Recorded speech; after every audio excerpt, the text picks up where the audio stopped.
मामा प्रसन्न श्रीजुत प्रसन्न शतपथी मामा हिसाब से ओडिशार जनसाधारण समझ जानती। ओडिशा नाट्य जगत एवं टीवी शो सिनेमा जगत में एक अपूरणीय क्षति आ हठात वियोग आमको समस्त शक लगे कि मामा आम ए मिशीलु ए 3-4 दिन तले नाटक करके आसलु भारी मजा लोक और आमपाई मामाकर सब भल पाइबा थाए। ओडिशा अपूरणीय गोटे क्षति पढ़ला दिन आज पर्यंत थाए। आपण मान जरिया मुझे सरकार निवेदन करी कस्ट्यूम डिजाइनर स्मृतिचारण निमंते जहाँ पदक्षेप नवा कथा सरकार या प्रति टिके तत्वावधान हवा दरकार। कारण सी गोटे लोक कौन प्रकार से व्यवसाय ना केवल नाट्य जगत ये जगत से बंचुले और कस्ट्यूम डिजाइन एक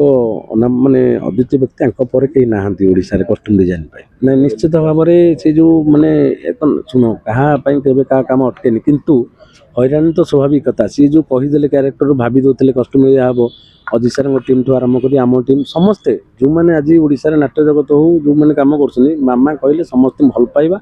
एवं से अकुंठ चित्र आसिक बिना माने आपन को बार्गेन किसी पैसा कथा करना आग कम करदे जहाँ जी देला जहाँ पार नाटक बेले बेले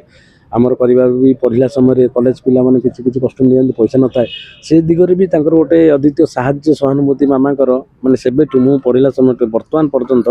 आम जिते दिन मामा को देखलुँ आम आगे आम आगे जन्म होइछु तेणु सी सहयोग कर सी अपूरण क्षति से भली लोक मिले गोटे अपूरणीय क्षति जोटा कि कहीं के पूरण कर मामा भाई और प्रसन्न कुमार शतपथी आम नाट्य जगतर गोटे माने मेरुदंड कहले जड़े कस्ट्यूम विभाग मेकअप रे भी बहुत से काम